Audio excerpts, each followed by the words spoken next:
Okay, so we're back, and this is the second half of the recording on PM and Cabinet. I say second half, it might be a three-parter, who knows? Let's just see where we go. So we left it at this point here, where we had all of these various different government departments appearing. Now, I would suggest that going into the exam, if you know who your secretaries of state are in these particular areas, plus the one here for Brexit, then you are going to be okay. Now, bear in mind that by the time you get into the exam, these will have changed because they change all of the time. And the way in which they change is we will have a reshuffle, or perhaps we'll have a new government after the election. And in that case, these guys certainly, at the very least, will have changed. There will have been changes down here and down here and down here. But this is what the political executive looks like in any particular ministry. So you will have your Secretary of State. Underneath them, you'll have a couple of ministers of state. And, well, you can read, okay? If we want to look at one particular department at time of going to press, it looks a little bit like this. So here we are at the Department of Education. We have the Secretary of State there, which is Gavin Williamson. And then under him, we have a couple of ministers of state. And then under them, we have got these particular three here. Now, one of them's on maternity leave. I think that's her. And so we've got a temp in there. The other point here is that here we have Lord Agnew, and he is responsible for answering questions about education in the House of Lords. Because remember that even members in the House of Lords will have questions that they want to ask of government. MPs, members of the House of Commons, can't normally go into the House of Lords. And so if a Lord wants to ask his question about education, well, who are they going to ask? Well, they're going to ask Lord Agnew. So that's what he's doing there. Then, on the other side of the scale, these are the permanent secretaries of state. The permanent members of the Department of Education. So if we do have a new government after 2012, then all of these lot, after 2012, 12, after the 12th of December, then all of these lot will be out. There'll be a whole new lot in, but these guys will remain the same. And so no matter who we have coming in after the election in 2012, they'll be able to call upon these characters over here for advice in terms of drawing up policy, and then, of course, the implementation of legislation. So here we have our career politicians. Here we have our career technocrats. Again, do you need to know this for the exam? Well, you're not going to be asked about it directly, but you will need to know how the executive works. And you can only know how the executive works by peeling back the skin and having a good look, or lifting the lid and having a good kick at what's underneath it. When it comes to ministers and their job, they're governed by two particular types of responsibility. The first is individual responsibility. That is every member. Well, again, you can read there. Collective responsibility, again, you can read here. When it comes to decision-making in government, it is held to be unanimous. You cannot remain in government if you disagree, at least publicly, with the decisions of that particular administration. And in other presentations, that I will link off to, I will talk about ministerial responsibility and how that works, and give you lots of examples. Again, if you look at the history of Brexit, certainly under Theresa May, you saw a succession of resignations from Brexit ministers, largely because they were Brexiteers, and they didn't like the fact that May wasn't just ripping the UK out of Brexit like that. Yeah, individual responsibility, collective responsibility. Once upon a time, you might have had a 15-mark question on that. Now it's unlikely, but you need to know that these things exist and the consequences that follow as a result. So what is Cabinet generally? Here's a few things. The key thing that you need to know about is this, and you need to be able to explain what Cabinet government is. This goes back to the central thesis, which is where are decisions made in Parliament? Where are decisions made, in the executive? Are they being made in Cabinet? And if they're not being made in Cabinet, then where are they being made instead?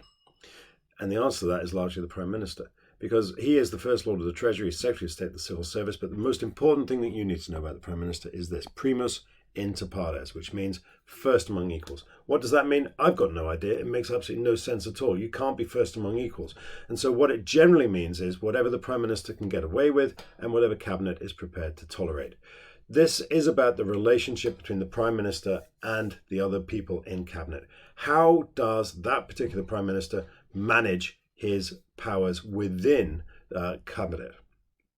And again, I go into that in a lot more detail in a later presentation, but let's just sit back at the minute and think about some supporting things that are going on here.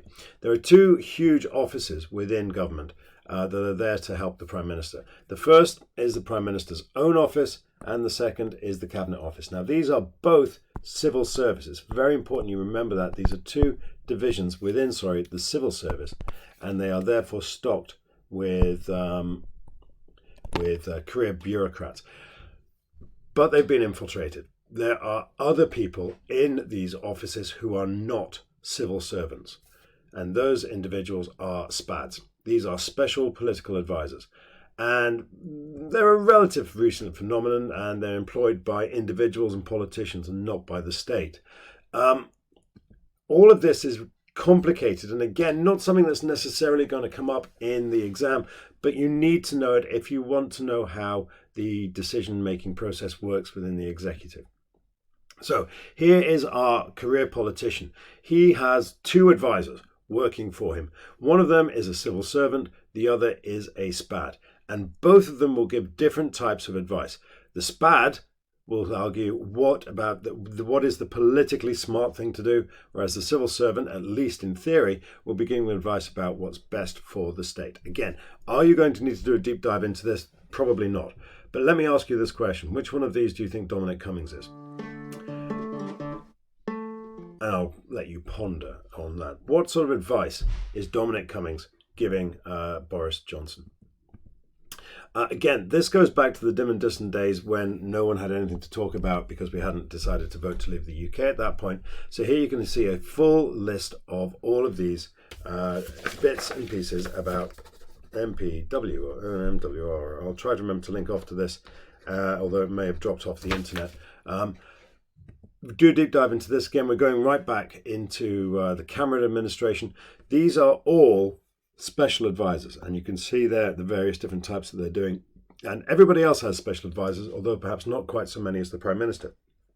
So again, the question then, where are the decisions being made in the executive, and what sort of advice is going into their making?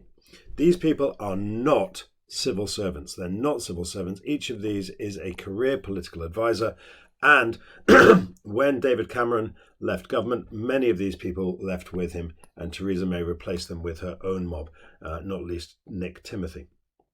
So all of these people are SpAds. They are advising their particular politician, not on statecraft, but rather what's politically smart. And that has profound implications for the decision-making process within the executive. This is perhaps one of the more important developments, or one of the more important slides that I've got here. And again, I go into a lot of this in much more detail in later presentations. There are three basic models of government you need to know about. You need to know about cabinet government, which is the theory, prime ministerial government, which is perhaps the norm, and then presidential government, which is perhaps the exception. This is all about the decision-making process, and the number of people involved in that decision-making process narrows as we move through these particular models of government. Now, bear in mind that these are not constitutional models. These are sort of post hoc rationalizations of how people will describe a government. So you don't have somebody setting out and saying, well, I'm going to go and I'm going to run a prime ministerial government. It's all about the analysis afterwards. We look back and we look at these various different models and we say, well, what sort of model of government did John Major run? And you'd say, well, he probably ran cabinet government, which is much like a rugby team. And again, I apologize for the extended sports metaphors, and I know there are people out there who are not into sport. But if you think about a rugby team, you have your captain, and he is, clearly the biggest feature of that particular. He's the biggest player on that particular team. But there will be other big beasts. There might be a pack leader, and there might be a back leader. There's the hooker, and whoever calls out the line out. So you've got lots of big players within that particular team, and the job of the rugby captain is to marshal all of those forces to make the most effective collective unit. So the captain there is, probably the biggest single player in the team, and not necessarily in terms of size, but in terms of impact.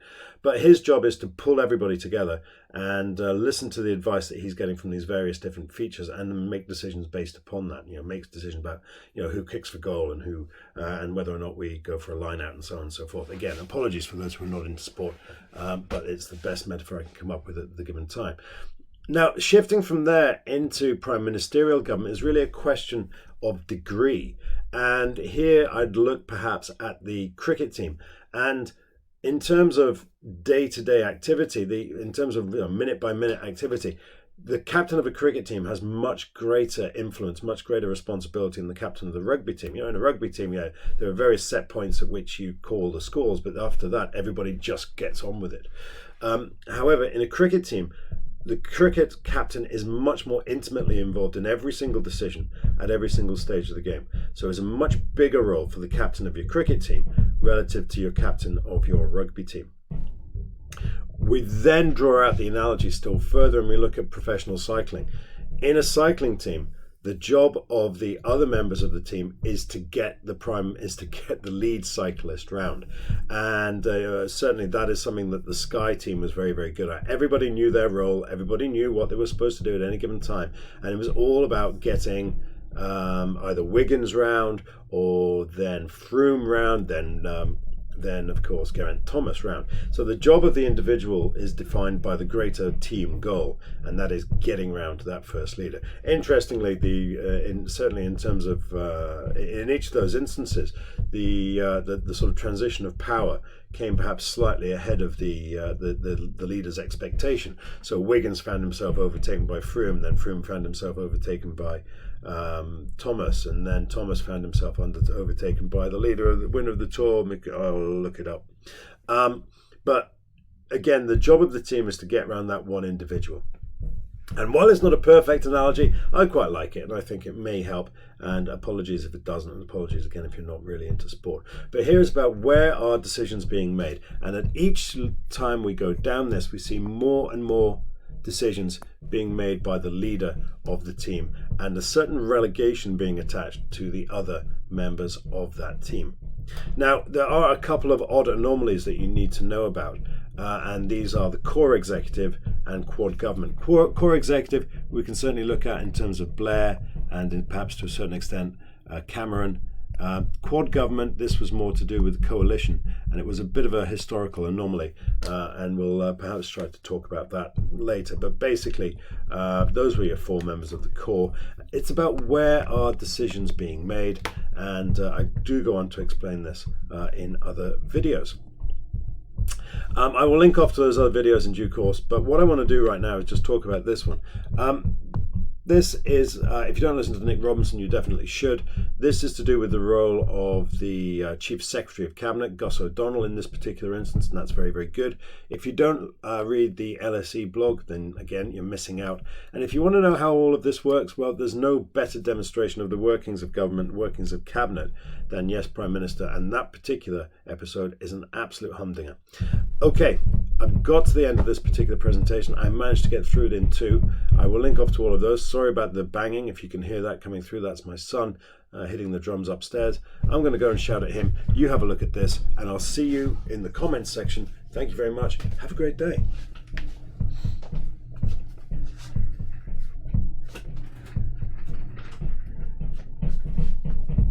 Oscar!